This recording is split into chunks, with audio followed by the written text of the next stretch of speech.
Okay, welcome everyone. It's 1:02, so we're going to go ahead here and get started. Jennifer, is the live feed is going? Do we have any members online?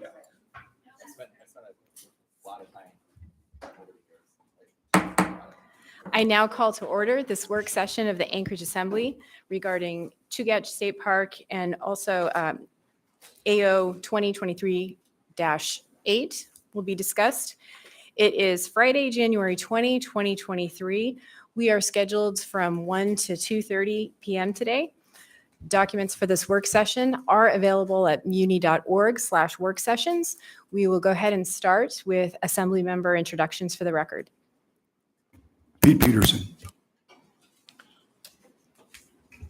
Robin Dern. Joey Sweet. Felix Rivera. Meg Zalato. Kevin Cross. Christopher Constant. Suzanne LaFrance, and we also have other participants around the table today, starting with Bill Falsey, outside counsel for the Anchorage Assembly. I'm Joe Conley from the Glen Alps Service Area Board of Supervisors, chairperson.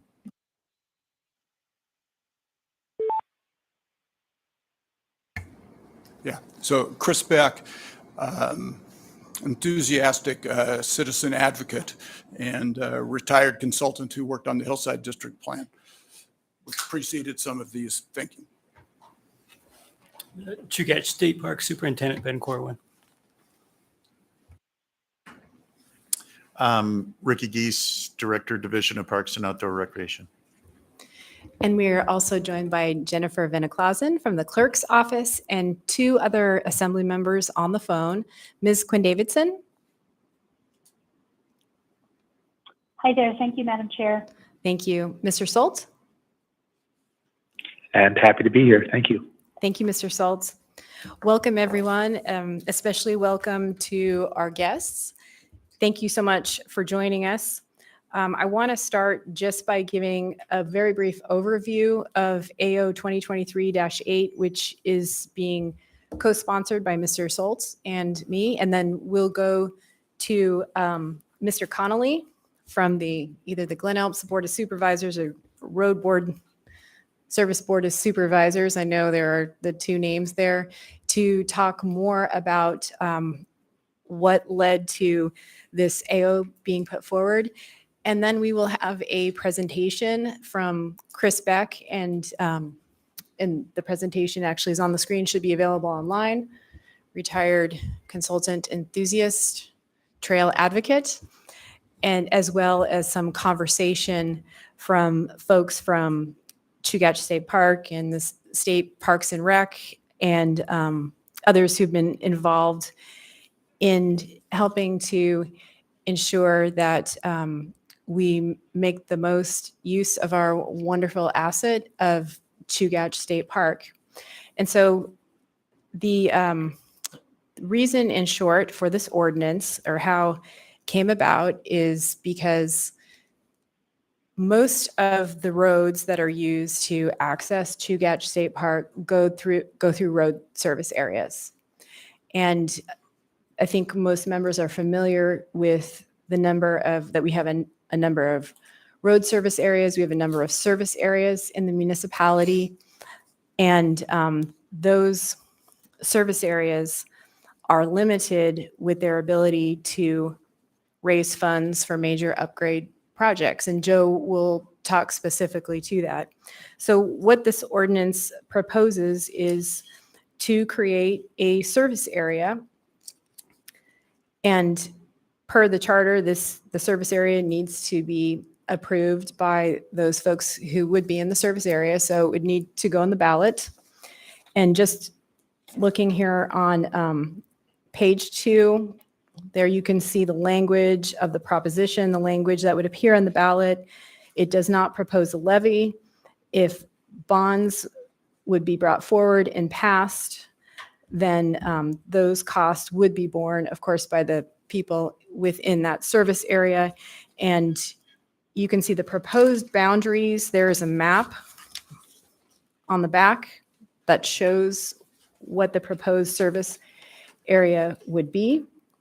And I want to note too, bonds potentially can include operational costs, because the goal of this is to address some of the issues of unmanaged growth and increasing use and access of the park.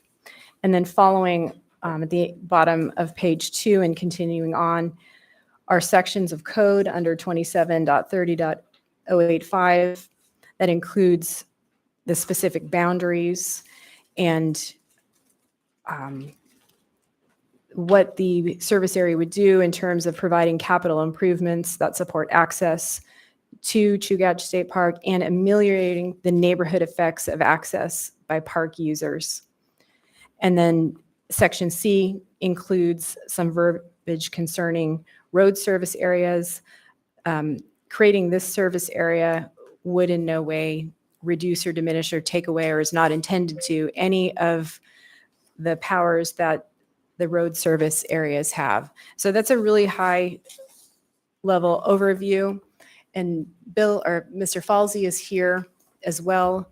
And if members have any questions, and then we'll go to Mr. Connolly to talk about more about the specifics and why this came about and some of the work that he's been doing along with Roger Marks and some of the other Board of Supervisor members to work with members of the community. And I want to stress that this is the result of Joe and Roger's work and, for years trying to deal with some of these issues. But I'll turn it over to Bill if anyone has any questions.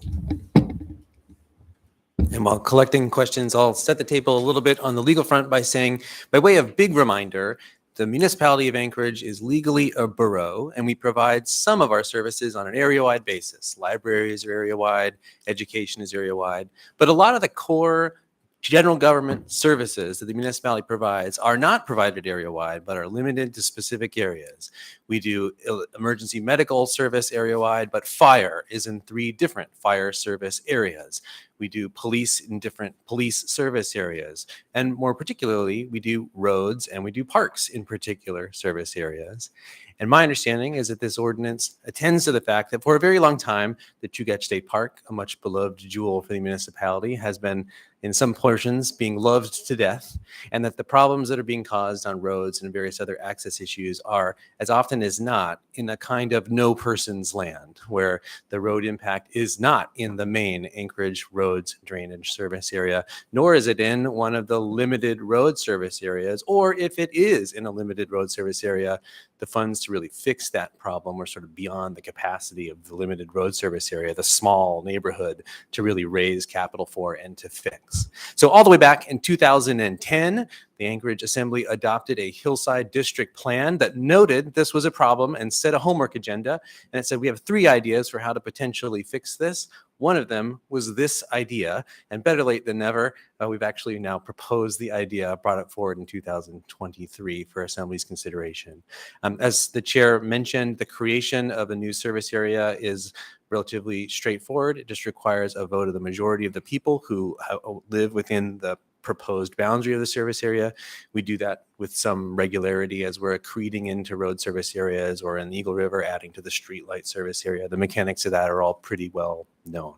And I'm happy to answer questions as they come up, but I think that's sort of the general legal orientation. Go ahead, Mr. Rivera.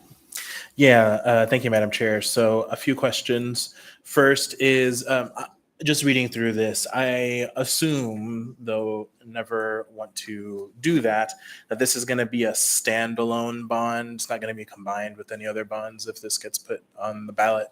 Yeah, through the chair to Assemblymember Rivera. That's correct. So the service areas can levy taxes up to their approved mill rate, but this would be a service area that doesn't have authorization to just generally raise taxes. So what this ordinance is really doing is creating a service area that creates an opportunity for the future. And that opportunity for the future would be some future ballot. We would ask voters who reside within that service area, do you want to bond for a project?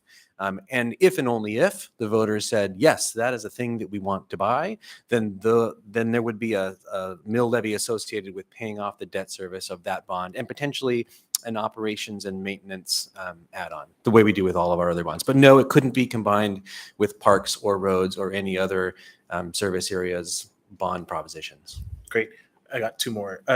So second one is, would the creation of the bond, sort of from its inception to the legislative process and approval to put on the ballot, would it be very similar to our other bond structures, or would it be different? And if so, how? Through the chair to Assemblymember Rivera, I think in the main it would be virtually identical. There was some language that was added to the draft which anticipates an additional level of coordination with the road service areas, because there is a kind of overlapping authority and overlapping jurisdiction. I think there was an intent to do some additional level of coordination, which doesn't normally happen necessarily in the roads bond, for instance. But otherwise, no, these projects could appear in the capital improvement budget and the capital improvement plan. Yeah. So it's so great to have you, Bill. So that actually gets me to my third question, which is specifically that provision that you mentioned, which is on page 3C, lines 38 to 42, where it talks about needing to enter cooperative agreements. That looked different to me. So can you just speak a little bit to that? I'd be happy to. I can speak to it at the outset, but it may be a question better addressed to the chair ultimately. I think here this is tended to a recognition that a lot of the impacts to the roads that we're concerned about are caused by people who live in the main Anchorage Bowl on their way to the park. And but those roads may already be in the Glen Alps Road service area or a Golden View service area. And so there is already a need for people in those road service areas to plow their streets of snow in the winter. But there are also big projects that are unfinished and undone because those road service areas can't pass the hat broadly enough to pay for them, where the municipality may come in and say, we'll do a bigger, this service area may come in and say, we'll do a bigger upgrade. But that does mean that this is a little bit unusual and that there needs to be a higher level of coordination with the boards of supervisors of these limited road service areas in a way that you don't really find anywhere else in our service area constellation now. Great. Thank you. Thank you, Mr. Rivera. I'll go to Ms. Zalatel, and then I think that Mr. Connolly can add some more response to that, Felix, and then Mr. Peterson after Ms. Zalatel. Go ahead, Ms. Zalatel. So this arrangement, it sounds a little bit like what we do with the state of Alaska in the general road service area, like TORAs, like transfer of responsibility agreements or something like that. Is that kind of what's contemplated so that it's cooperative? There could be a share set of responsibilities. We could divvy up responsibilities depending on whatever the best situation is. And if that's the case, how do those agreements get approved? Like that, because it's a use of a variety of assets at that point. So through the chair, I think that's exactly right. I think there is an analogy with the transfer of responsibility agreements that we have with the state in ARDSA and in other contexts as well, where we say we have some funds and some authority, but we're also in your neighborhood and we want to come to some arrangement that makes the most sense. So here, the cooperative agreements that might occur with the road service area might just say we're all on the same page, but they might also say the municipality has upgraded a thoroughfare that's sort of in your area and we added an operation and maintenance increment to plow the snow on that street. But rather than have this service area pay its own contractor or take a single municipal grader and do one road in the service area, you might say, well, you've already got a contractor. Can I give you another however much it costs to plow that road too, so that we're doing things efficiently and sensibly. And I think that's what's anticipated here. So next is Mr. Peterson, Mr. Constant, and then we'll go to Mr. Connolly. Go ahead, Mr. Peterson. Thank you, Madam Chair. And I was looking at the map and noticed that looks like Chugach Heights would also be included in this new area. And I'm happy to see that. I've been getting complaints from people at the Basher Community Council for years that they have a large number of people using their road to get to access to the parks, and they're feeling like they're paying for the access, and that it somehow should be coming out of the general fund or from the state or someone else, and so I'm sure they'll be happy to hear about this. Thanks. And through the chair, I'll just say, I think that dynamic has existed in a lot of places in the Anchorage Bowl. And the historic answer has been, well, we're sorry, we're sort of high-centered. The municipality just doesn't have any authority outside of the polygons that we have on the map right now. This ordinance doesn't solve particular problems yet, but it gets us off high-center to say we could potentially come up with a solution now. Thank you, Mr. Peterson. Mr. Constant, then Ms. Quinn Davidson, and then Mr. Connolly. Thanks to the previous question, the MOUs or the sharing agreements, I wonder, and I don't know that this is answerable right now, what happens when a road service area says, no way, we're not going to play. It's not happening in our neighborhood. And yet you have this project and a funding stream. And I wonder what the mechanism is to bring harmony in those circumstances. Okay. So I'll answer your question about that. So, that was definitely a concern of mine because there are, potentially over the future years, people that might become involved in service areas that are less inclined to support any improvements. But boards are made up of 5 people and they represent constituents in their district. And if they have a group of people that really want something done, then, I think it's more likely to happen than not. And the benefits to each service area by having this mechanism in place would allow, less funding from their own funding sources from their own tax base. So it'd be a financial benefit to them. And as long as nobody goes and proposes a 4-lane highway to the park, and they keep it within a reasonable project development scope, I think most people are going to be supportive of it.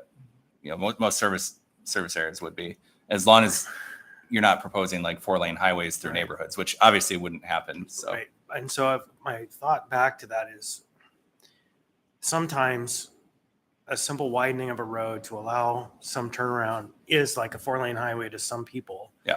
Right. And so I just questioned what happens when that conflict arises. Because I agree, most of the time people are going to take the option that provides them a financial benefit, that mitigates problems, right? But I wonder what happens in the case when that's not what happens. And I don't think this is the time for that answer. I think it's something for us to think about. One more follow-up to that. The way that a new project would be introduced, it would go through a service area, for example. A service area would come to an assembly person and say, we would like to put this on the bond. So I mean, as far as I know so far, I don't think that somebody randomly could just come in and say, we want to build a 4-lane highway and then discussions start. I think the service area would have to propose a project. I think that this service area that we're contemplating spans from my neighborhood on Government Hill effectively to the edge of South Anchorage, from Kincaid Park all the way up to Hillside. And so the service area we're contemplating here is that, but then you have another service area that has ownership stake on a road, right, because they funded to put it in, and we're talking about joining us. So it's a subtle piece. Again, I'm not going to belabor this any further today because I don't know that we have an answer, but I would like us, because we're in a climate where we're finding amazing new ways to conflict with each other, that we want to think this through thoughtfully before.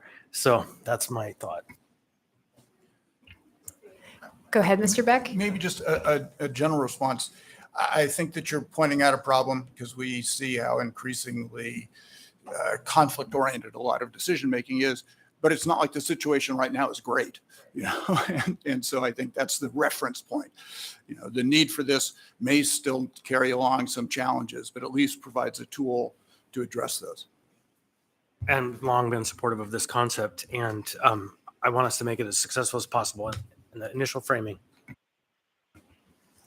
Thank you, Mr. Constant. Ms. Quinn Davidson? Yeah, thank you, Madam Chair.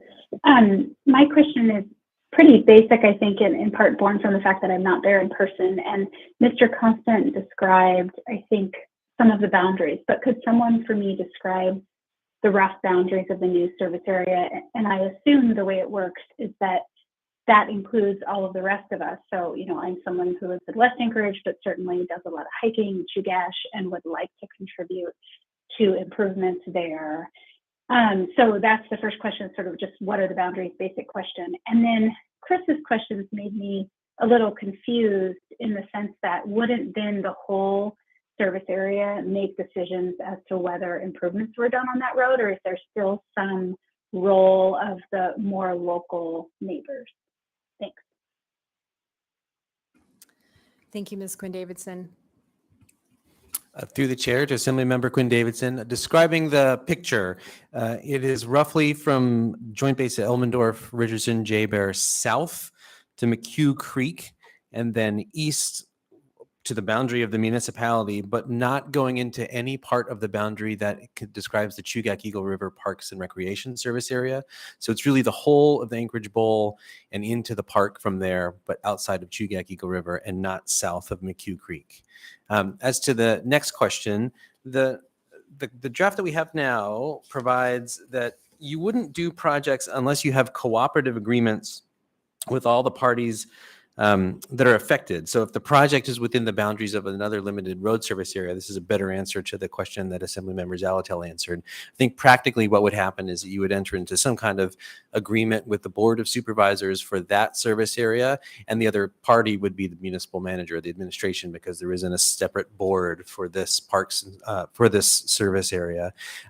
Legally, I think that's how it would work. And then you could have some questions about what happens if you're at loggerheads. Practically, I think you wouldn't forward a project to voters that the limited road service area is strenuously objecting to. I think at least, for the foreseeable future, you're going to pick projects that are sort of consensus projects, but that's not a legal response. It's more of a practical response.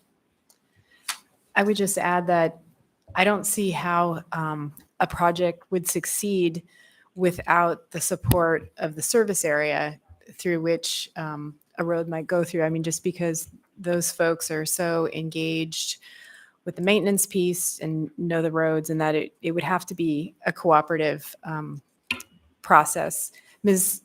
Quinn Davidson, did you have any follow-up? I don't think so. I think that answers the question. Thank you. Can people turn off their mics? There's an echo caused by a mic being on. Sure. And Thank you. Thanks to, I was going to say both Kevin and Chris sent me a photo of the service area, which is really helpful. So thank you. And I guess, Bill, what I'm hearing you say, and tell me if I'm wrong, is the LRSA would have to approve any improvements, and then it would go to the larger service area for a vote on paying for those. Through the chair to Assemblymember Quinn Davidson, yeah, the language that is in the draft now is found on page 3 in subsection C, and it says, the powers and responsibilities of the limited road service areas and the rural road service areas shall not be affected or limited by the Anchorage Bowl Chugach State Park Access Service Area. However, the Anchorage Bowl Chugach State Parks Access Service Area projects may only proceed if the municipality first enters into cooperative agreements with all parties when the project is within the boundaries of a limited road service area, a rural road service area, or roads owned by the state of Alaska. I suppose that does leave open the possibility that you could send a question to voters and then be stymied by not having an agreement. But I think practically, again, you would want to line up those agreements before sending anything to the voters. Okay, thank you so much. Thank you, Ms. Quinn Davidson. Actually, Quick follow-up to that. okay, very quick, and then I want to go to Joe. So there's a legal conundrum there.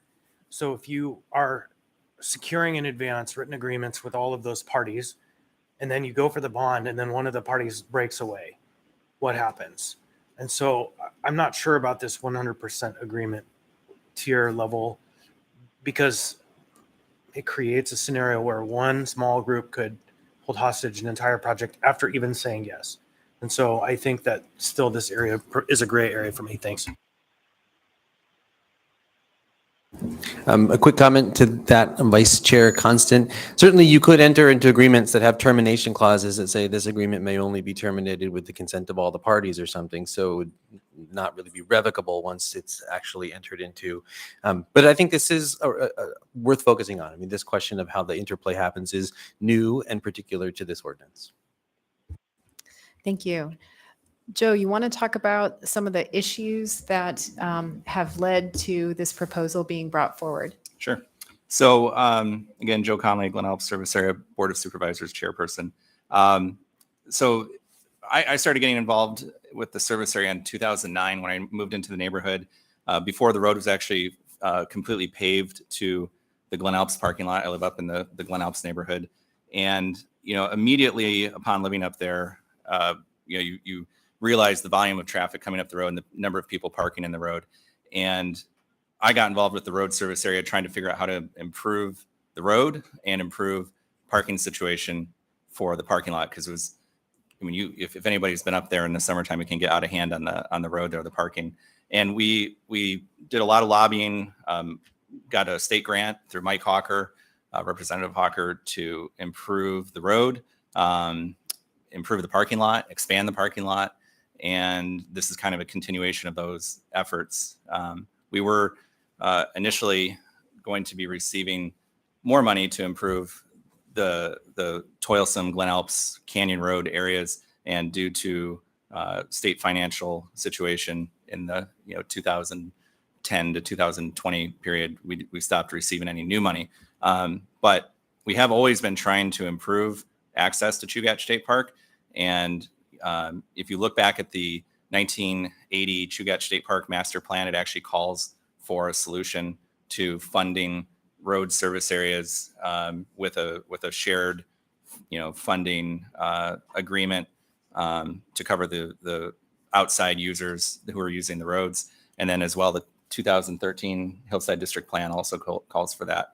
One of the misconceptions I think a lot of people outside of the hillside have of us hillsiders is that we want everybody to leave our parks alone and leave our roads alone. But we actually really want a lot of people to come up there. I think I can't speak for everybody. There's obviously some people that don't want people visiting the parks, but I think most of us up there really value the park, and we want people to use the park, and we want them to have a nice, safe road to drive on to get to the park.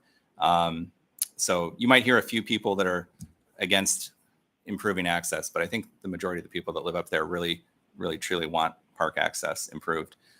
So with that said, over the past 10 years, I've talked to people at the state level, city level, folks on the assembly, and I have tried to find a solution to find funding for improving these roads. And specifically, in my service area, we've done some improvements, but we have more to do.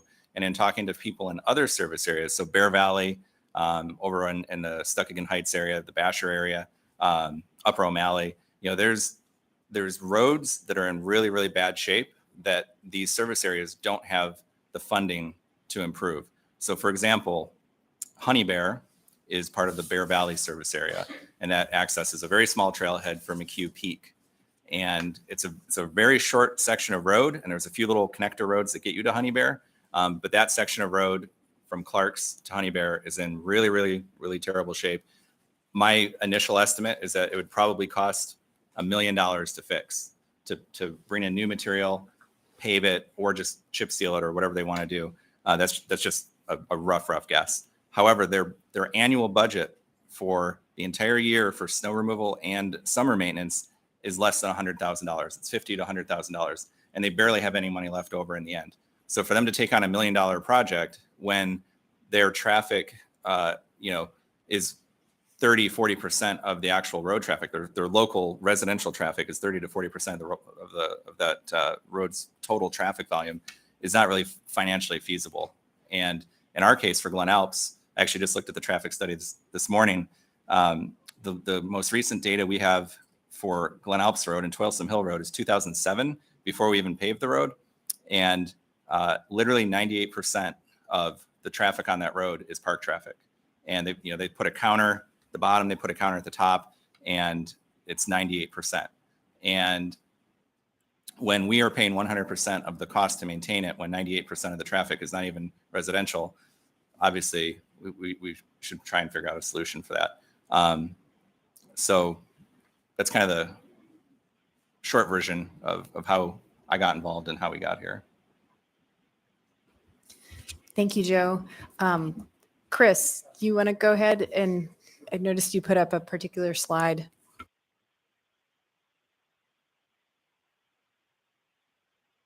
I'll roll us back to the beginning and we'll come back to that, but this gives some of the geography of what Joe was just describing. So I wanted to maybe pull up to the higher level before dropping to the on the ground level with my partners here on the right from the Division of Parks and Outdoor Recreation.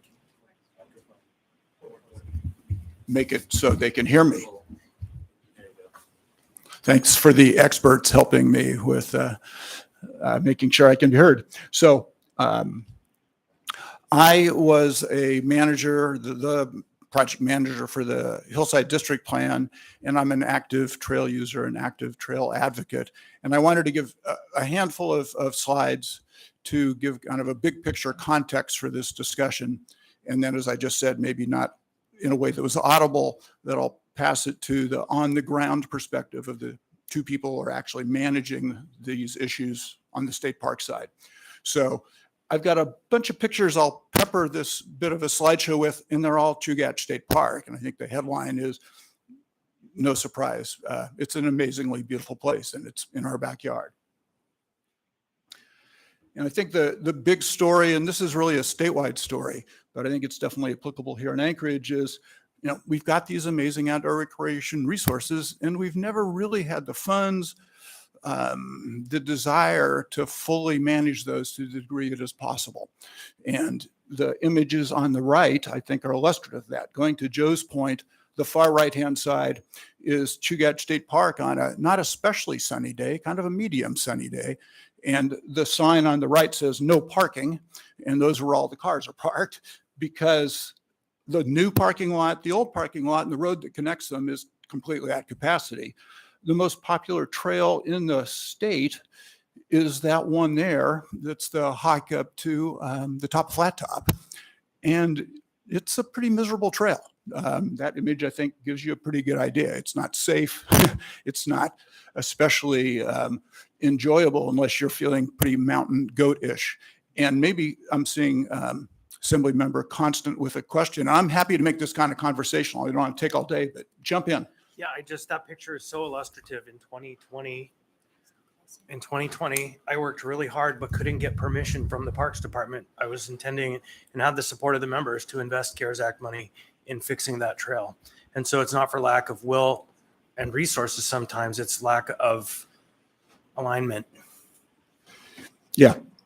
So I think what's so exciting about this ordinance is a chance to begin to address these issues. So next one, if we could. So these have come up in conversation, but three things I want to briefly pull from Hillside District Plan, been referencing that, something called the Statewide Comprehensive Outdoor Recreation Plan. This slide gives a little bit of information on that, making the point that this is a recently prepared plan that the state of Alaska is obliged to update every 5 years. It creates the authority, the continuing authority, the eligibility for the state to receive a healthy chunk of federal dollars, $3.5 million plus or minus each year from two different funds. And Alaska Trails, the group that I've been aligned with, working closely with these people who are in charge of the statewide comprehensive outdoor recreation plan, produced this document over the last year and a half, makes the case for the need for more investment in outdoor recreation. And it includes in the Anchorage section a recommendation for exactly what we're talking about here. That plan will ultimately be formally approved by the Park Service and then signed by the governor. And there'll be one more reference on the subject we're talking about. Hillside District Plan, I'll come to the next page, but I like the cover shot, 2012, that was probably printed, which happens to show the sunny side of Flat Top and the particularly mediocre, dirt road parking area that still, it's a little better, but it remains a challenge. And then Choose Anchorage, I'll talk about as well in a second. Next slide, please. So these are the images that I think Joe has been referring to on the left. It's the patchwork of local road service areas on the hillside. The Hillside District Plan, which I mentioned I managed, was a major 3-year effort to sort out issues of land use, circulation, utilities, and public recreation and access. And the driving force primarily behind all this that we're discussing today is that image from that plan on the right that shows through probably just, I've always imagined late on a Friday, somebody was trying to draw the boundary of the Anchorage Recreation Service Area. And this was long enough ago that there was probably not a lot of activity in everything to the east of that line. And somebody went, yeah, this should do. And that's endured and left this gap in the area that has, as Joe just explained, 90% of the traffic through that area is trying to go to a place that draws and is continuing to draw all that traffic without a means to cover the costs of all of that activity. So the issues listed on the right, and Joe, you're in the midst of it, but that was an attempt of listing them. So it's growing traffic on these neighborhood roads, the wear and tear that exceeds the capacity of the local LSRA to pay for that, the overflow parking on neighborhood streets, which it can be someplace between an annoying and unsafe, and then occasionally problems, not frequently, but occasionally with trash or parties or vandalism, trespass. And then some people are concerned just about the volume of use on trails that in their judgment used to be fairly quiet. That use continues to grow. And do please jump in if I'm talking at a runaway pace and something comes up. So this just came out. This is the Anchorage Economic Development Corporation, Bill Prop, the authoritative leader of that organization. And these are just two slides that gives extracts, but it further emphasizes the big point that I'm working to convey, which is that there are a lot of benefits from investing in outdoor recreation. And the goals of that document all kind of resonate back to let's make Anchorage a better place to live, a more enjoyable place to visit, a better place to run a business, and a place that attracts more residents, holds and attracts businesses, residents, of young people. And the list of the people on the left give a sense of who was involved in the creation of that document. Next slide, please. And the one detail on that, they identify particularly strong market opportunities to reach those goals. And the term they came up with, base camp hospitality, which strikes me as a tiny bit of an obscure term. But I think that the notion is, let's make Anchorage more of a destination than just a place to pass through on your way to the real Alaska. We certainly have the resources to do that, but we've been lacking in the investment and the management. We've overflowed the existing parking lots, the trails, the things we do have. Next one, please.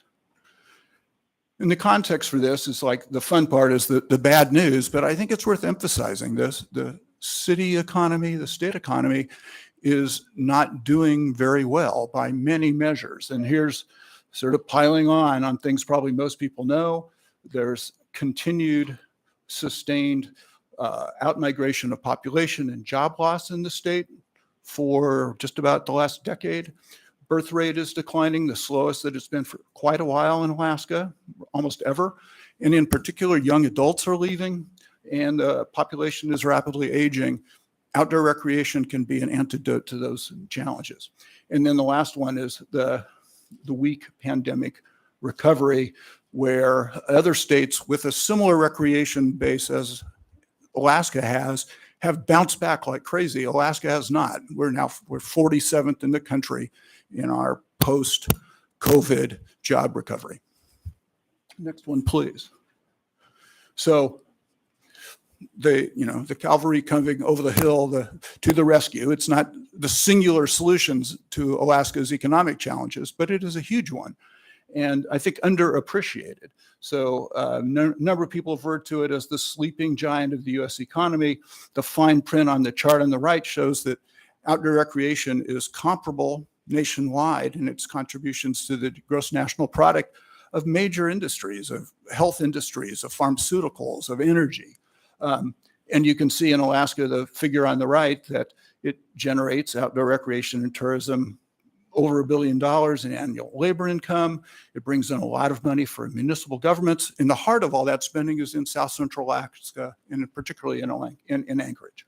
And the one on the left that I thought of having tattooed on my forehead, because I repeat this every 20 seconds for the last couple of years, is that if you look at the amount of money that the average visitor to Alaska spends on their trip and how many days they spend, and you get a spending per day, if we could get those out-of-state visitors to spend one more day, it generates an extra $250 million per extra day they spend. New Zealand is a place where there's been a lot of investment in the kinds of trails, trailheads, campgrounds, access that Alaska has neglected. Their average stay is 19 days. And in the words of Ricky Geese sitting to the right of me, we're leaving money on the table. So this ordinance is a way to begin to change that. And with that, I might switch my high-speed spiel and get Ben and Ricky to talk a little bit about overall growth trends in the state and maybe a little bit about the growth trends in the Chugach specifically. So Ricky, you want to talk a little bit about that? Sure. Ricky Geese, Director of Alaska State Parks, and happy to be here to provide some information. So as Chris said, we just finished up our SCORP. It's with the National Park Service. So it'll be adopted here in the next couple of months. And this provides an overview of and strategic direction for investments for outdoor recreation over the next 5 years. One of the things we tried to do is to provide new tools for understanding, and we provided new tools on the supply side in terms of GIS maps, and we're creating a GIS hub on our state parks DNR site. And then we also overlaid mobility data from cell phone mobility data. So we've had a real gap in the past of trying to figure out how many visits and visitors and what our baseline trend use. So if you look at this, we color coded stuff in terms of the years down on the lower right, patterns of use. And you can see the escalating use, the overall escalation of use from 2019 to 2020 to 2021. And that use has continued on in 2022. And that's from the cell phone mobility data. And you can see a lot of that use is occurring in the summertime, and a lot of that use happened during the pandemic. And while Chris was pointing out visitation, if you look down to the next one, visitor origins, you can see out-of-state international travelers to Chugach State Park are not the major components of folks who are visiting Chugach State Park. They're less than 20%. Most of the visitors are coming from South Central, Anchorage, Mat-Su, and the Kenai Peninsula Borough, and other folks on the road system from Fairbanks and other parts of Alaska. Alaskans are visiting Chugach State Park. And if you look at the statewide results, the top 5 locations, number 1 is Chugach State Park. Chugach State Park is the most visited public lands in the state of Alaska. Number 2 is Tongass, which is the Mendenhall Glacier down in Juneau with a lot of cruise ship visitation. But South Central spots 3, 4, and 5 are the Kenai River Special Management Area on the Kenai Peninsula, Matanuska Valley, and Palmer Hay Flats out in the Matt Valley are 4 and 5 in terms of visitation. If we look at even overall public lands in Alaska, most of the visitation of public lands in our state are from Alaskans. So when we talk about investments going to Chugach State Park, the number 1 visitor is Anchorage residents for Chugach State Park. So by reaching out and making cooperative agreements like we have in the Anchorage Bowl here, it's investing in residents for the municipality. As you can see on the far side, on the sample days, although it's not a census, it's a sample, but it's the best sample that we have, basically a visitation. You can see between 2019 and 2021, overall use in the state for public lands has gone up 50%. And that's without the cruise ship visitation being coming in. 2019 was kind of the baseline of where we had a lot of cruise ship visitors in South Central. We haven't had them in the last couple of years to a major extent. What you see in 2020 is a 40% jump. That was Alaskans going out and rediscovering the value of public lands. And then it's continued on up. And we don't see a decline of that. And the parking lots, when we talk about our parking lots for Chugach State Park,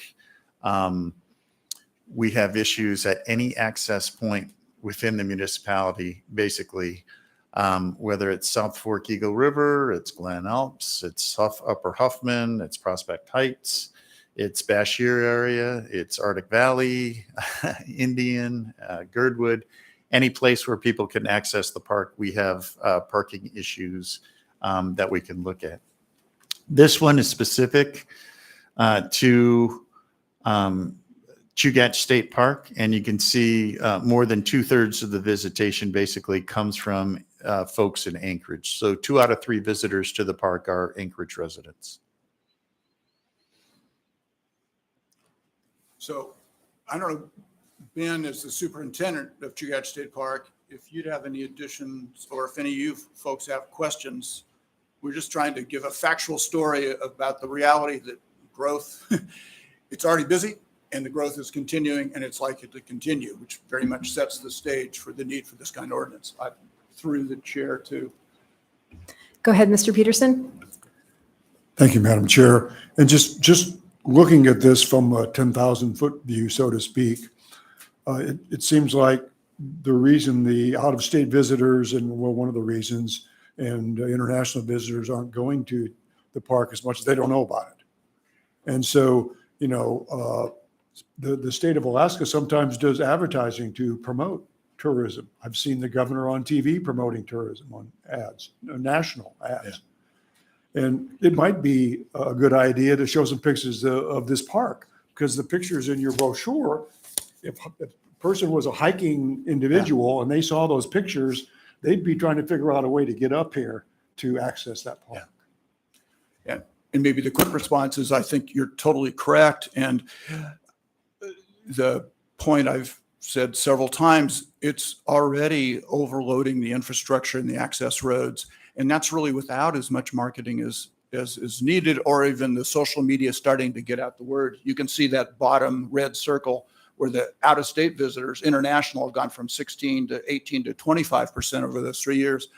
So there's already a lot of use and it's going to grow. And the issue is not, is it going to grow or not? It's how we manage that growth.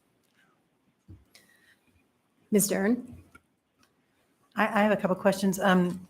First of all, thank you. And the first question has to do with the cell phone data. How do you collect that? How does that work? You want to take that, Ricky? It's Sure, through the chair, assembly member. Everybody voluntarily buys a cell phone. Nobody holds a gun to your head and says you must buy a cell phone and use it. Especially not a smartphone. You could use a flip phone. The smarts of a cell phone are the GPS, and within the reason why we went back to 2019 is around 2019, the GPS accuracy came within a meter, basically within 3 feet of your cell phone. So when you try and make polygons and show where the use is with some accuracy, that's about how good the data goes back to. So moving forward, you can purchase this data. And the way that it works is that you not only voluntarily buy the cell phone, but you then voluntarily download apps on the cell phone. So if I have a weather app and I click on the weather app and I want to look at Anchorage weather, and they need to know my location, when I click, this is my location, and typically you leave on the sharing of the data, that data goes up into the cloud until the last time you shared GPS data on that app. You can have up to 150,000 apps on your smartphone, and all the apps, in order for them to make money, are going to be looking to share your GPS data. And so on one of the apps that you have on there, you're likely to be sharing your GPS data. It's not cellular dependent. It's just whether or not your phone is totally turned on or not. And so, And it's all anonymized. So it wipes, it has no personal information on it. So that's helpful. But I have a follow-up question to that. So the other day, I'm just trying to gauge how this would work. The other day, I ran into a group of 20 people that were up at the Eagle River Nature Center. They were brought there by an Alaskan relative. So there was an Alaskan there, but then there are 20 people. So just so I understand this, all of their cell phones are going to be tagged. I'm just trying to understand how they determine sure that they're out of state, in state. That's all. Sure, that's a great question. So within the last year, this cell phone has been in a household typically for the majority of time from 9 p.m. to 6 a.m. And then it doesn't matter what the where the cell phone use or what your service provider is or what the phone number is. It's based on where this cell phone spends its evenings. And then the cell phone is assigned a household. And then that's where we get the distribution data of, is that household in Anchorage, Matsu, Kenai, out of state, basically. And the household data then, although we didn't tap into it, you can get the demographic data from the households from the US Census. Okay, that answers that question. And then another question I have is related to, I guess, specifically to Chugach State Park. Can you explain a little bit about the J-Bear piece of this and how that works in terms of coordinating with J-Bear on any sort of road projects? On road projects? Yeah. Okay. Of all the state park areas and regions in Alaska, by far, the cooperative land management agreements with Chugach State Park, with the municipality of Anchorage, with J-Bear, with tribal organizations, is the most complex layering of any land management arrangements and agreements that we have. And we could probably do a PhD dissertation on all those arrangements. Typically within our units and our boundaries, we're responsible for the roads. Within J-Bear, they're responsible for the roads. And then depending on the land management agreements that we have, who's putting in the infrastructure improvements, is the responsibility of the managing authority. And then finally, have you looked at the national park model for using rideshare into parks and bringing, shuttles or buses or things like that up instead of having just massive parking lots? Sure, we definitely look at different. We have commercial use permits with vans that specifically go up to Glen Alps and that hit the kind of the out-of-state residents who are staying in downtown Anchorage hotels. There's also Uber and taxi drivers that drop people off. So there are, that's outside our purview, but we do issue commercial use permits and encourage that. On social media, we also then promote other areas which are accessible to the parks. We also promote other parks within the South Central region. In addition to the growth that we see here, Hatcher Pass management area has seen the same explosive growth. So all the park units within South Central are seeing the same explosive growth. And these issues that we're seeing right here that you're trying to deal with, they're consistent across all of South Central, whether it's on the Kenai Peninsula within Anchorage or Matsu or even up in the Denali Borough. Thank you. Thank you. And if I could, I just an addendum to your question about shuttle access. I have an obscure hobby, which is collecting pictures of overflowing parking lots in the Chugach, and I've shared some of the highlights of that here. But one of the things as I was compiling the slideshow occurred to me is there have not been sufficient funds to do exactly what you described. And in the review of the statewide comprehensive outdoor recreation plan, a number of people said, just ever bigger parking lots probably isn't the best and only solution, but some of the funding that could become available through the bond measure that would follow the adoption of the service area could be the mechanism for finding a way to make that work, which is a great idea in my personal view. And I would just add to, and this is something Joe can speak to, some of the trailheads cannot accommodate a shuttle. I actually have an anecdote from, regarding the Rabbit Lake trailhead in your area, Joe, where a constituent said that, and this was a couple years ago when there was a shortage of rental vehicles and they saw a really big U-Haul heading up towards the Rabbit Lake trailhead, sunny side of Flat Top Trail, flagged them down and said, hey, you don't want to go any further. There's no way to turn around. And so I think that there's some of those issues. And Joe, you wanted to comment? And then we'll go to Kevin after that. Yeah, I'd like just to emphasize that before we can even think about doing parking, we need to improve the roads and make them safe and wide enough and smooth enough and even out the steep grades and whatnot to access parking areas. If you go on Canyon Road right now, it's barely a lane and a half wide. I just skied back there the other day and I had to park basically sideways up on the side of the ditch.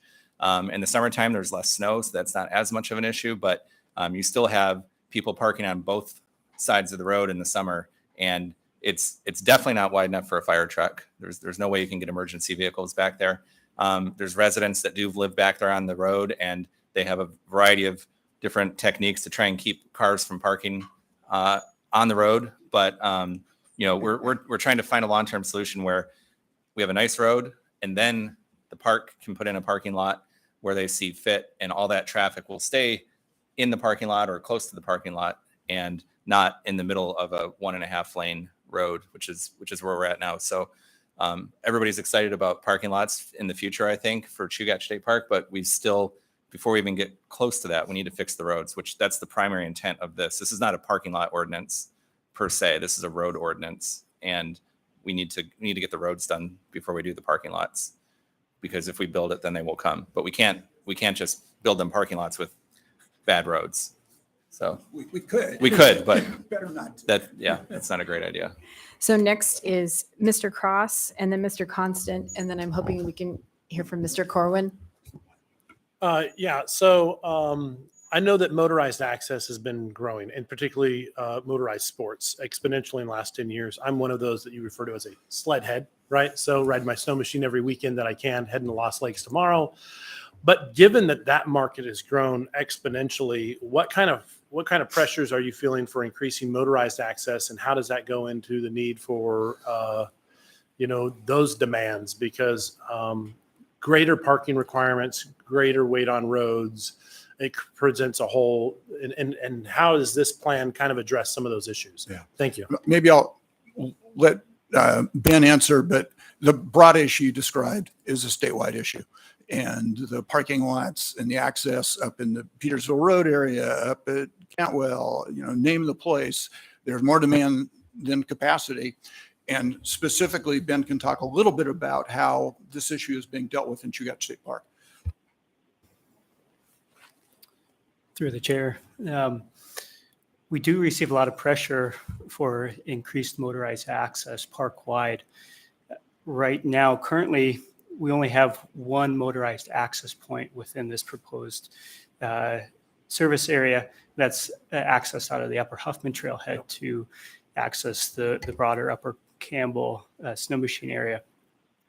That area, unfortunately, is one of those areas that is plagued with very high winds on a regular occasion that strips the snow away. And what you see, or what other folks will see in the parking lot there, isn't necessarily what exists in the broader area where people are riding. I am a fan of multi-sport activities myself, and we like to try to open areas as we can to provide access. But that's unfortunately one of those areas that is a tough one to consistently open and have the snowpack available to protect the underlying vegetation. Yeah, that typically, I don't even know if it opened this year. I heard it did, but it only opens about once every 6 or 7 years due to snow depth. So it's sparse. But I was just curious on what that impact looks like. Yeah, because if you're driving a 3/4 ton extended cab and you got a 18-foot trailer, there's not a whole lot of places to turn that thing around. So Sure. a lot of them end up parking in neighborhoods and going up through, which is not ideal. So thank you. Sure. Thank you, Mr. Cross. I actually have Mr. Constant and then Ms. Zalatel. Thanks. Just a couple more things. On the shuttle question, there is at least a small burgeoning industry in shuttles that you can rent from downtown into some of the Chugach areas, limited, of course, by where they can access and where there's a market. And so that conversation is interesting and should certainly involve market opportunities to be providing those services. So you just said something that really intrigued me, and I don't know that I agree with it. And that is, first we have to improve the roads, and then we'll talk about parking. And what that could sound like is, please pay to improve our roads for us, and maybe we'll agree to parking lots down the road. And so to me, more logical would be a whole project, which would be access and parking, right? So they should be tied together, lest we find ourselves again in a position where you get an agreement for phase one, which is put in the roads for us, and then phase two, we get disagreement and it falls apart. And the neighbors get the benefit that we paid for. So I think it's a good point, but I think the problem with the way funding mechanisms work in the city and the state is that we can't, you guys can correct me if I'm wrong, but I don't think we can use city taxpayer funds on state parklands. So if this was approved by the city taxpayers to improve a road, we couldn't say, well, we also want to build a state parking lot with city funds. I don't know. You all know more about that than I do, but that's my understanding. Through the chair, I think we could. I think it would require an agreement with the state. The constitutional limitation is that we can only use bonded funds for capital projects, but I don't think there's any limitation on owning asphalt or a parking lot on land that is owned by the state, as long as we have the state's agreement to do it. Maybe Director has an even better answer. So I'm not sure how the municipality works in terms of whether it funds stuff, whether it needs to have ownership. But state parks, just to give a broad perspective, there's about 100 million acres of Division of Mining Land and Water (DNR) lands across the state. Of that, 3.5 million are state park lands. Those are specifically reserved from general use and can only be used for outdoor recreation purposes. We've had a court case about a decade ago up in Nancy Lakes, and it this is really pertinent, I think, to this question. We cannot lease or dispose of state park lands for any purposes outside of outdoor recreation. So nobody else currently outside of the Division of Parks and Outdoor Recreation can actually own the infrastructure within the park area. So that would definitely be something that, could be changed by the legislature, but currently right now in legislatively designated areas like Chugach State Park, any infrastructure that's put in there is owned by the state, specifically the Division of Parks and Outdoor Recreation. And we've looked at bonds and revenue bonds and other type of stuff. Even all the proceeds from a revenue bond that goes to pay off infrastructure, that all needs to be retained by the state. So we can't pay off other people on a bond as long as it's within the park. Now, if the roads that are coming to the park line, that's perfect. We don't have any issues with that, but we want to be a good neighbor and we want to provide for the parking needs of folks who are coming to the Chugach State Park. So just so I understand, does what you just said, does that mean that we couldn't pay for a road pay for a parking lot? Or are you just saying it wouldn't transfer from the state to the city? Because I think if you asked any park user, who owns this, nobody's going to really care. If people are willing to pay for it and they want a parking lot and they're willing to pay for it and we can legally do it, to answer Chris's initial question, personally, if you came to us and you said, hey, we're gonna put this on the bond, on the ballot, to put in a new parking lot at Rabbit Lakes. Will you as a service area facilitate that? It's not going to be owned by you. It's not going to be owned by the city. It's going to be owned by the state. And then the city votes on it and they say yes. I would be very excited about that personally. And as a board, I think we'd be excited about that. Right. So it's just making sure that it's all legal. Yeah, you can't solve this if you don't have some place to put the cars. And if it's just paving the roads that have historically been used, then you're going to have the historic use problems still, even if they're nicer, a little bit wider, whatever features are put in, unless there is a plan made for access. So to answer your question, yes, if we wrap that all into one project, if we're legally able to do that, I would say, great, let's do it. And that's where we get alignment with the Fed, some investment, congressionally directed spending is the term these days. We might be able to solve some problems in a broad way. And one of the benefits of this seemingly obscure thing, the SCORP, the Statewide Comprehensive Outdoor Recreation Plan, is it opens the door for federal funds, but they require match. But if you can have locally generated or state funds, you can double or increase your local funding by a factor of 10. Mm-hmm. So I mean, I think what's great about the conversation, it's like, maybe we ought to all be working together more closely and solve these shared problems and harvest these shared opportunities. Thank you. And one more thing, just to be clear, to follow up on what he said, this ordinance does not generate any revenue at all. The only thing this does is allow us to pursue future revenue sources and fix problems. So this is like the baby step. We have to approve this before we can do anything else. So I'd encourage and ask for everybody's support. And you'll hear from me again on Monday night, and it'll be all the same stuff. So sorry about that. Ricky, and then Bill. Just to provide some more context, we state parks and the municipality already has land management agreements. For example, out at Bird Valley, that technically is the municipality of Anchorage lands, but we are managing it on behalf as with a long-term land management agreement, and we do manage those lands as part of the state park. And hence, as we manage those and we have an interagency land management agreement, we can use state funds to build the infrastructure there. And we currently are looking to pave that area and to put in new restrooms to provide an alternative access to Bird Valley and make it more amenable for park users to come and use that area to lessen some of these more high use areas. Just to give you a little bit of the ideas, I first came on as the state director about 4 years ago. I went to all the different parking lots. I still had my muffler, surprisingly, somehow after I left all those parking lots that were going to Chugach State Park. I can say our parking lots are not in the best shape.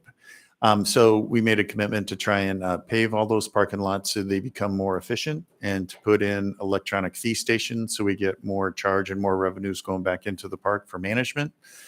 And that is kind of our first phase of what we're trying to do. So Upper Hoffman is slated to be paved. Prospect Heights is slated to be paved. Eklutna Terrace, which is outside of this zone, is slated to be paved. Bird Valley is slated to be paved. It's outside of this road service area. But we are trying a very conscious effort to pave the existing footprints of parking lots to make them more efficient in the parking and to make them better for our visitors who come use the lot.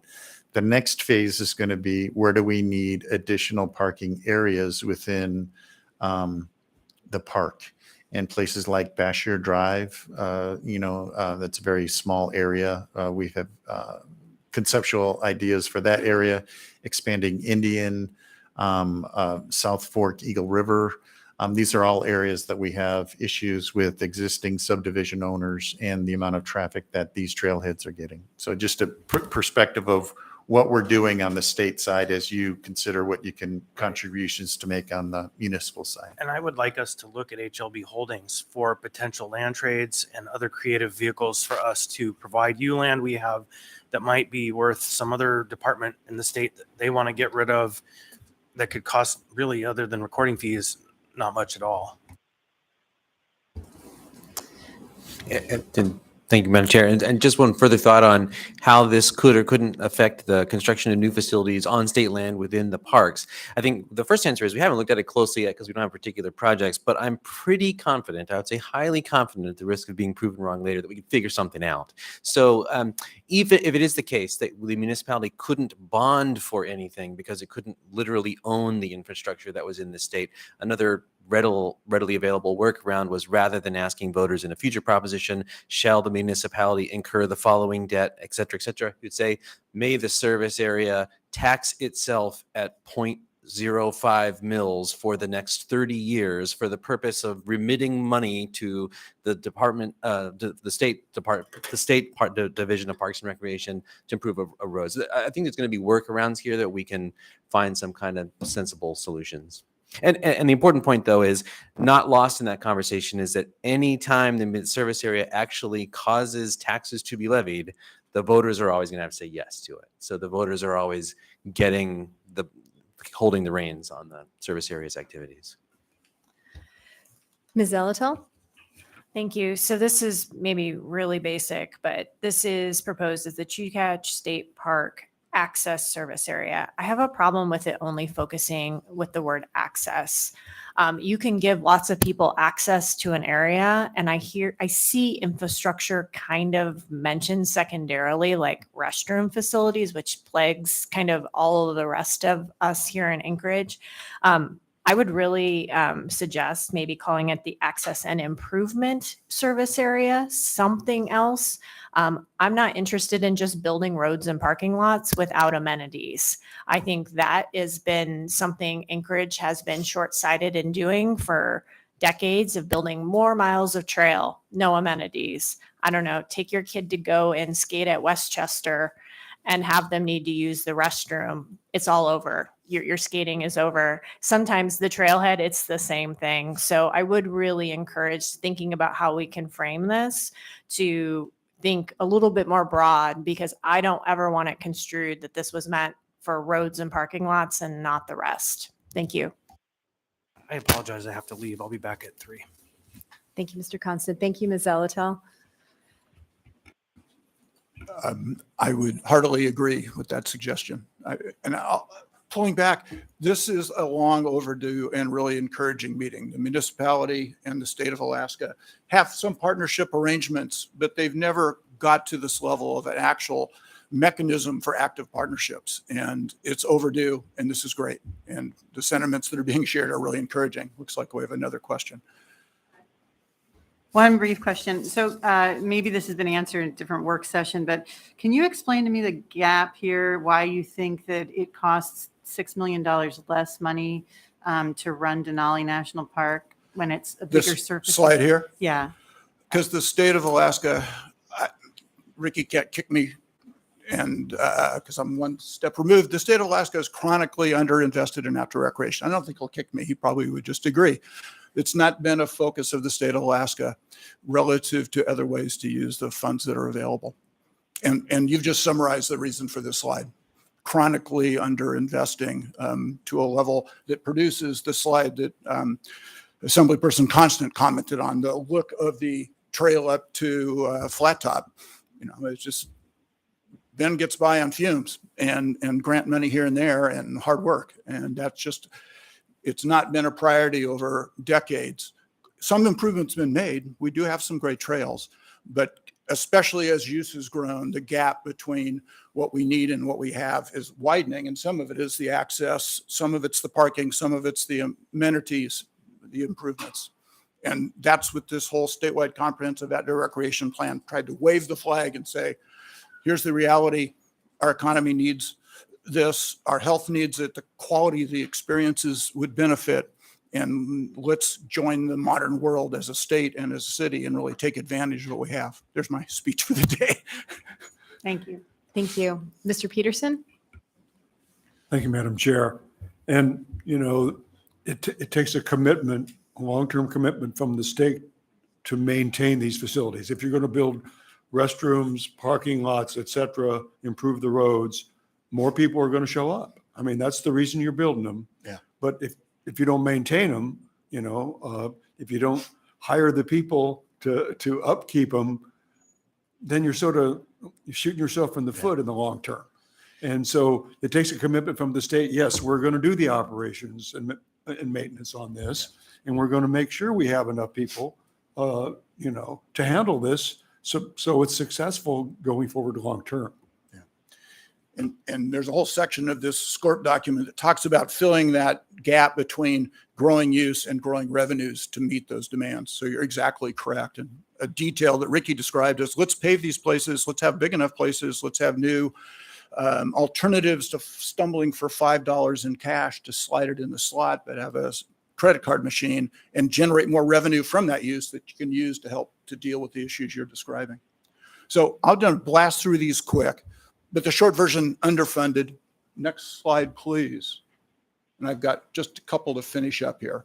So the kind of broad and generalized why do all this broadly: stronger economy, reverse our multi-year economic decline, attract and retain footloose businesses, entrepreneurs, young people and retirees, reverse this out-migration, health, make it easier and inviting and simple for more people to be active outside, increase the equity and diversity of outdoor recreation uses. The access to shuttles is a consideration. That not everybody has a car. And then the one that I think is sort of driving partially what got Joe excited and interested is, how do we do this in a way that maintains quality? How do we manage this growth so our neighborhoods are attractive, the experience is good, we sustain the physical environment that underlies these opportunities? Next slide.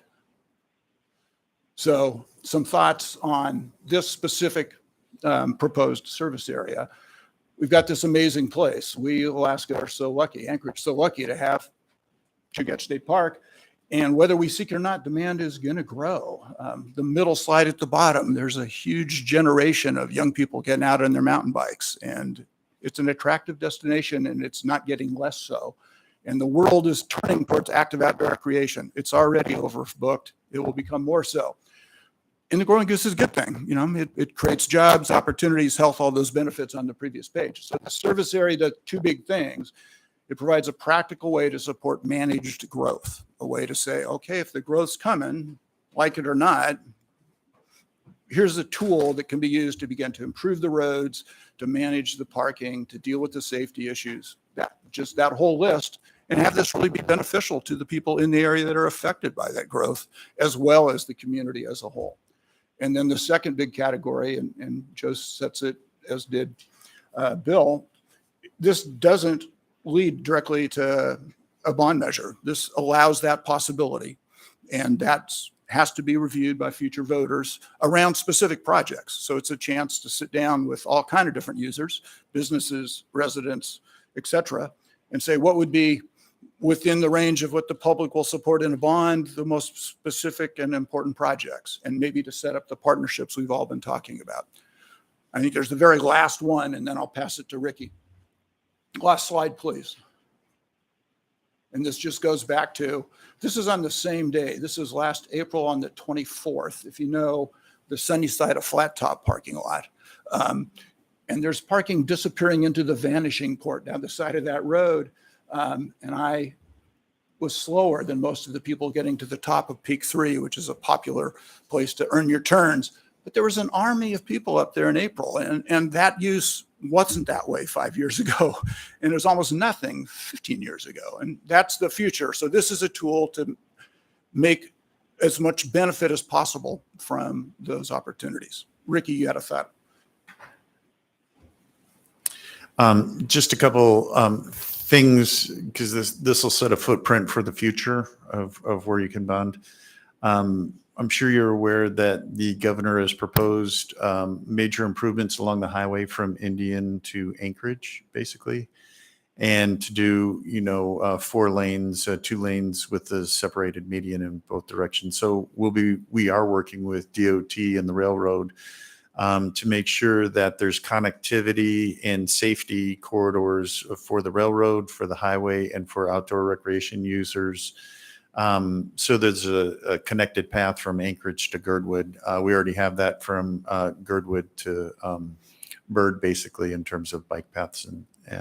But that will be an ongoing discussion. Probably within the next 10 years, I would imagine that is going to become a reality. So as you adjust your service areas, just understand that there's probably going to be more opportunities for roadside traffic and trailheads along the highway system that'll access Indian.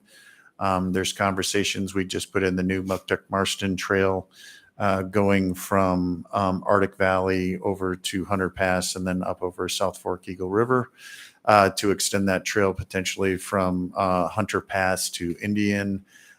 We're in conversations with JBear actually to do an additional land management agreement for additional parking areas for the Anchorage Ski Club and chairlifts and a maintenance shop facility, looking at a land management agreement with them. So time does not stand still. Improvements are in use, continually expand and improve and broaden.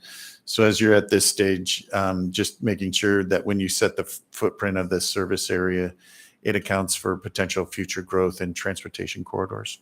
Thank you. Thanks. And I want to note too, as members and others have observed from the map, this proposed service area does not include Turnagain Arm, Girdwood, or Eagle River Chugach. I mean, certainly that's a conversation. I'll just say we focused initially on this area of the bowl, and I know there are some folks along Turnagain Arm who have expressed interest in changing that boundary to include them. I'll just say I have not had those conversations yet, or had conversations with folks in Girdwood. And maybe the only wrap up final thing, two people who wanted to be here who were unable are Bill Pop from AEDC and Julie Sapi from Visit Anchorage, both of whom submitted letters saying this is a good idea and they support it. Thanks. I want to note too, we also have Haley Johnston from Alaska Trails and Chugach State Park Citizens Advisory Board and Park Fund here too. And actually, you know, while we were talking about all the complexity of agreements and contracts, I was thinking, geez, the people who are here in this room could, you know, together we could make pretty substantial progress on a proposal. I mean, just by having a conversation. So I just found that part really uplifting, because we often talk about how challenging it can be to work with other entities and agencies. And here we have people from the Muni and the road board and the park and the state and the assembly and administration here. So I think that's very positive. I just want to note, and then I'll go to you, Kevin, that there are some amendments expected, and some folks have asked about the acronym. We haven't talked about this yet, Bill, but a suggestion was, can it be called CASA, smaller? And I know there are some issues, and maybe we can not necessarily talk about that here, but the scope of the service area, and then as Meg mentioned, improvements, amenities, and then some other language to ensure that it captures the different service areas as well. So there are a few amendments, and I just want to note too that the impact to the neighborhoods piece is really big, and what we've seen here about who accesses the park and who uses the park, and the way in which service area, Glen Alps service area, as Joe has talked about, have grappled with that increased, largely unmanaged growth to some degree, is a big reason why we're here. And just want to really thank Joe and Roger Marks, all of you, but I know you folks in the road service area on the board have really been trying to come up with a way to address these issues. So thanks for moving this forward and bringing it here. Kevin?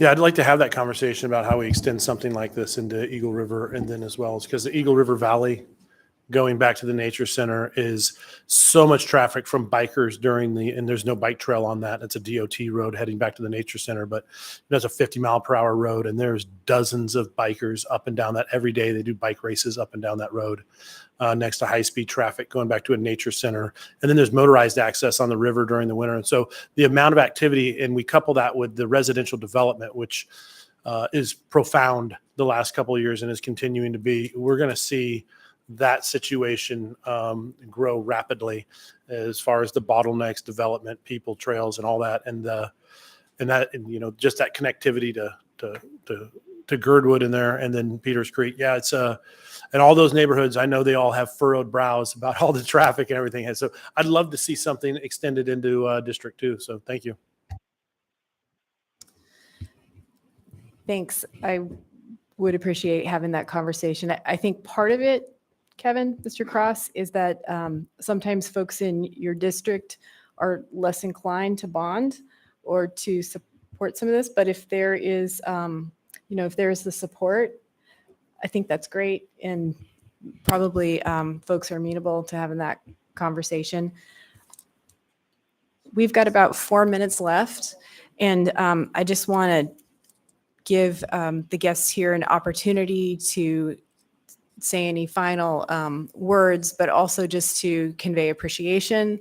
Thank you, Chris, Joe, Ben, and Ricky for being here and Bill, as well, for all the work that you've done on putting this together. And just to give you an opportunity to add anything else, Joe, anything you want to leave us with? I appreciate the chance to have this discussion. I think it's an overdue one. And as the last comment about Eagle River shares, things are growing and changing and rapidly. And we've never sort of systematically sat down and tried to figure out how to manage all of this. And there's downsides of unmanaged, and there's a lot of upsides of doing it right. So it's exciting. And I think your point, Suzanne, about this is sort of the start of the team. The other person, I said Bill Pop, Julie Sapi, I should have mentioned Beth Nordland, who meant to have been here, was unable to. So there's the core of a team already, I think, kind of identified, who could be the ones who sit down and think about the next step after I hope this moves forward. Joe? I do have one more thought, and I have talked to the other affected service area chair people, and generally everybody's in support of it. The concept, little tiny details might need to be worked out, but all the other service areas would love to see long-term solutions for capital improvements and for maintenance. Thanks. I just would add, there's tremendous value in including the road boards very early on in the conversation for that collaboration. Ben, any comments? I have not much more to add, but glad to be here. Ricky really hit the nail on the head. We've got a tremendous resource in our backyards, and it's evident by these studies that we're the main users of that here in South Central. And I think that Ricky also mentioned that over the next couple of years, we really need to look at expanding access to other areas besides what we have currently. And I think that this is an avenue to help make that happen. Thank you. Ricky? Thank you for the invitation. We look forward to working together as you work through your next steps and how to do this. And if we can form a partnership and agreements, we look forward to working through that process. All right. Well, I don't have anyone else in the queue. And just thank you, everyone. Thank you to the members and all of you here for all your help and taking part in this really important conversation. So with that, we are adjourned, and our next meeting, which is actually a special meeting, will start at 3 p.m. in this room. Thanks again, everyone.